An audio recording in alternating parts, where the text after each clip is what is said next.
qui sont dans les dénominations, ils ne sont pas informés. Dieu est miséricordieux et il dépasse tous les parents. Il faut lui remercier. Et que Dieu te connaît aussi. Parce que moi j'étais loin. Peut-être tu étais païen. Les autres étaient errants d'ici et là. Ils ont cherché Dieu. Mais parce que Dieu est miséricordieux, il a envoyé ce serviteur. Peut-être ils sont arrivés dans votre village. Ils ont fait l'évangélisation et Dieu a ouvert tes oreilles.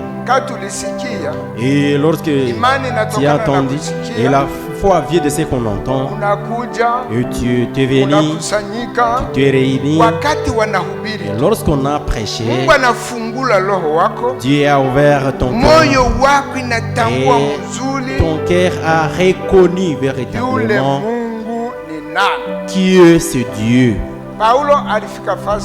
Paul arriva à un endroit et il trouvant les gens qui priaient, il a vu les églises,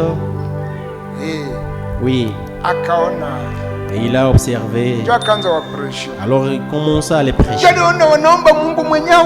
parce qu'il les a vus adorer un Dieu qui ne les connaît pas.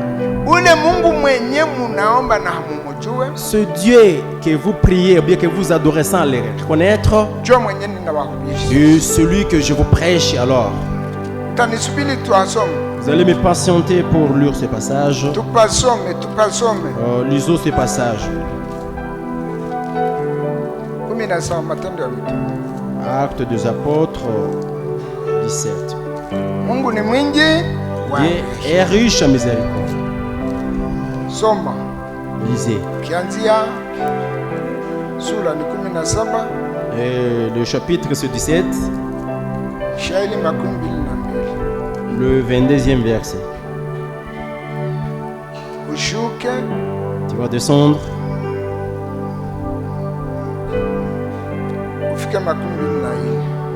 Et tu vas t'arrêter au 24e verset.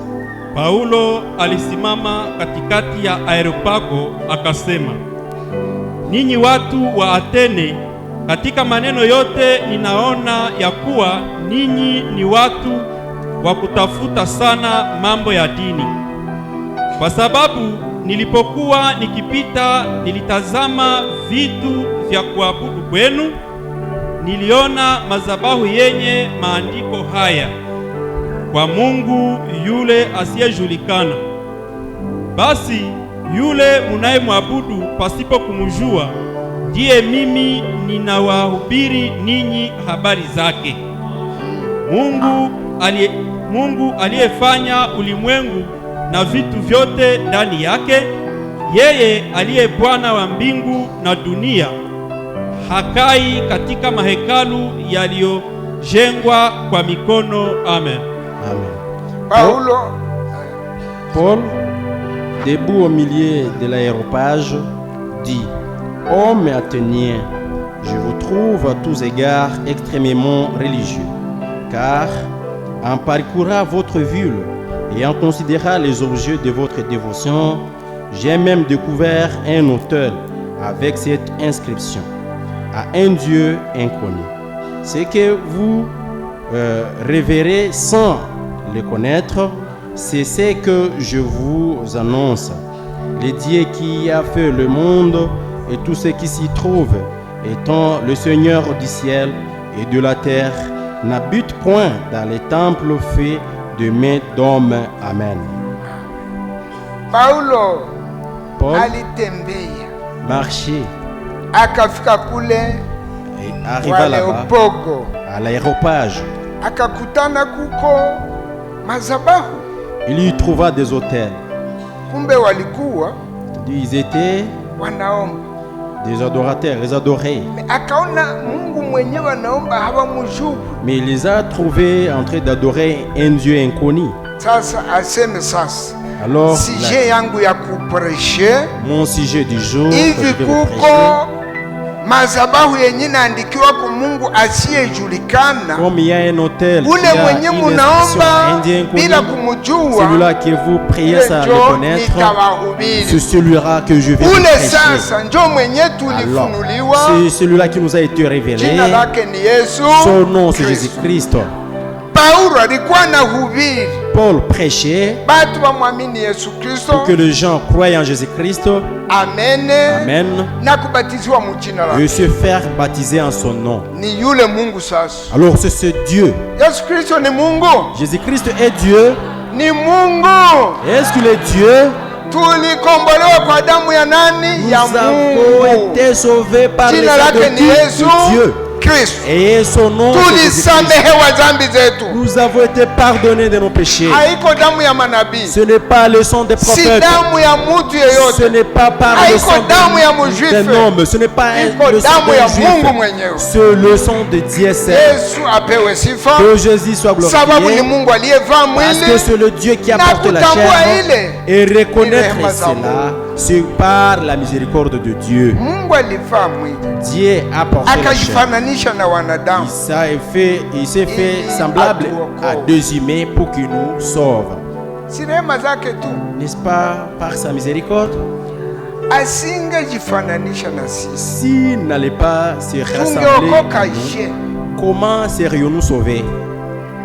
Maselafi hawangetuokoa Les séraphins ne pouvaient pas nous sauver juu hawana damu. parce qu'ils sont sans sang. Malaika wengine hawangetuokoa D'autres 11 anges ne pouvaient pas nous sauver parce qu'ils ne possèdent pas hata le sang. manabii wako na damu, Même si les prophètes ont le sang, haingeweza kuongoa ulimwengu leur sang ne pouvait ila pas sauver damu ya le monde. Mungu mwenyewe, Mais le sang de Dieu yani seul, Yesu Kristo. qui est Jésus-Christ, Apewe sifa milele. qu'il soit glorifié éternellement. Amen. Amen. Mungu ni mwenye rehema mingi, Dieu est riche en miséricorde. sipokuwa ni rehema zake, N'eût été sa miséricorde.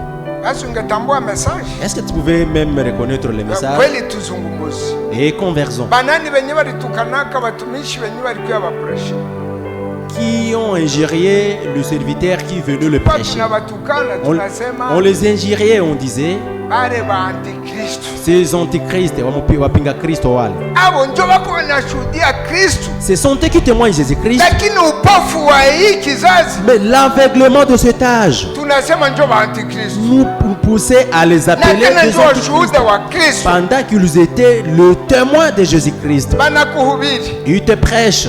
me kama huko mtoto wa Mungu, Et si tu es l'enfant de Dieu, kwa rehema zake par sa miséricorde, zitakufikia. et sa miséricorde va Upinge t'atteindre. usipopinga, Vouloir ou pas, Mungu ni mwingi wa rehema. contester ou pas, Dieu est riche en miséricorde. Kama Mungu amekupanga tu, Si Dieu a planifié pour toi, muwachaguliwa, bien t'a placé parmi les élus, ukatari que usipokatara, tu les veilles ou pas, saa itafika, l'heure viendra, Mungu atakuleta, Dieu va t'amener. atakuleta Il va t'amener sababu ni mwenye parce qu'il rehema. est miséricordieux. Si ni vile? N'est-ce pas ça? Mungu ni mwenye rehema, Dieu est miséricordieux. atakuleta tu. Il va t'amener sans doute. Unapinga, wanakuhubiri mwaka inaisha, Tu ingine contestes, on inakuja. te prêche et une année passe, Sasa l'autre msikuwe année mnasikia wale wa arrive. antikristo. Ne suivez pas wale wapinga Kristo. Sisi njo washuhuda wa Kristo. C'est nous qui sommes les témoins de Jésus. Kama alikufa siku ya tatu akafufuka, Il est mort au troisième jour, il a damu été yake ressuscité. njo kwenye C'est tunaokolewaka. dans son sang que nous trouvons notre salut. Mungu ashukuriwe sana. Que Dieu soit loué et Mungu ni abondant. mwingi wa rehema. Dieu est riche en miséricorde.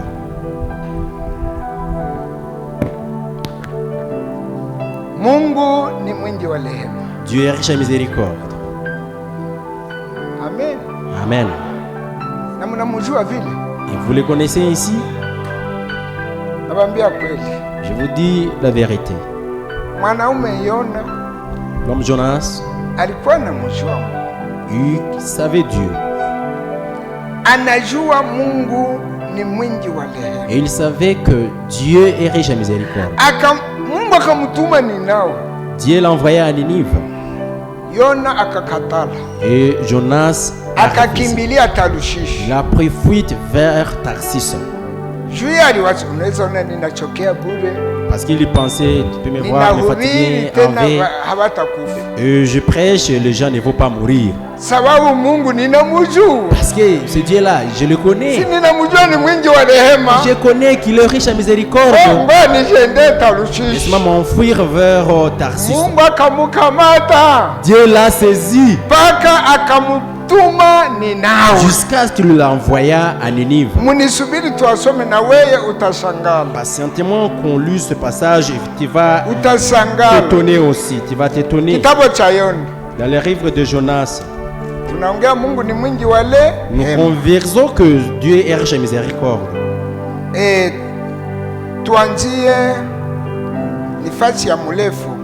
Ninajua mnapashaje ce passage sura 3 shairi ya 8 par chapitre 3 verset 8 tumalize ile kitabu kisha tuingie sura ya 4 et puis nous allons entamer le 4e chapitre. Lakini wavae gunia watu na nyama na walie na nguvu kwa Mungu, ndiyo wageuke kila mtu toka njia yake mbaya na toka ukali ulio mikononi mwao. Nani anayejua ya kama Mungu hatageuka na kujuta na kuacha kasirani yake kali tusipotee? Mungu akaona matendo yao, ya kama wakageuka toka njia yao mbaya. Mungu akajuta mabaya aliyosema atawafanyia, wala hakuyafanya. Amen. 4 shuka. Lakini Yona aliona uchungu sana, akakasirika, akaomba Bwana akisema, ninakuomba Bwana, si hili nililosema wakati ulipokuwa katika nchi yangu? Kwa sababu hii nilifanya mbio kukimbia hata Tarsisi, kwa sababu nilijua ya kuwa wewe ni Mungu wa neema, ukijaa na huruma, si mwepesi wa kukasirika, na wa rehema nyingi, ukijuta mabaya. Kwa sababu hii sasa, Bwana, ondosha kwangu, ninakusihi, maisha yangu, kwa maana ni vema kwangu kufa kuliko kuishi. Bwana akasema, unafanya vizuri kukasirika. Kisha Yona akatoka mjini, akakaa kwa upande wa mashariki wa mji, akajifanyia kibanda kile, akakaa chini yake kwa kivuli, hata aone nini itakayotokea juu ya mji. Bwana Mungu akatengeneza mboga, akaiotesha juu ya Yona iwe kivuli kwa kichwa chake, kwa kumuponyesha toka huzuni yake. Basi Yona akafurahi sana kwa sababu ya mboga. Lakini Mungu akatengeneza mududu wakati wa asubuhi kesho yake, akapiga mboga ikakauka. Na ilikuwa wakati jua lilipotoka, Mungu akatengeneza pepo za mashariki nyingi, jua likapiga kichwa cha Yona, hata akazima roho, akajiombea afe, akasema, ni vema kwangu kufa kuliko kuishi. Mungu akamwambia Yona, unafanya vizuri kukasirika kwa sababu ya mboga? Akasema, ninafanya vizuri kukasirika hata kufa. Bwana akasema, umehurumia mboga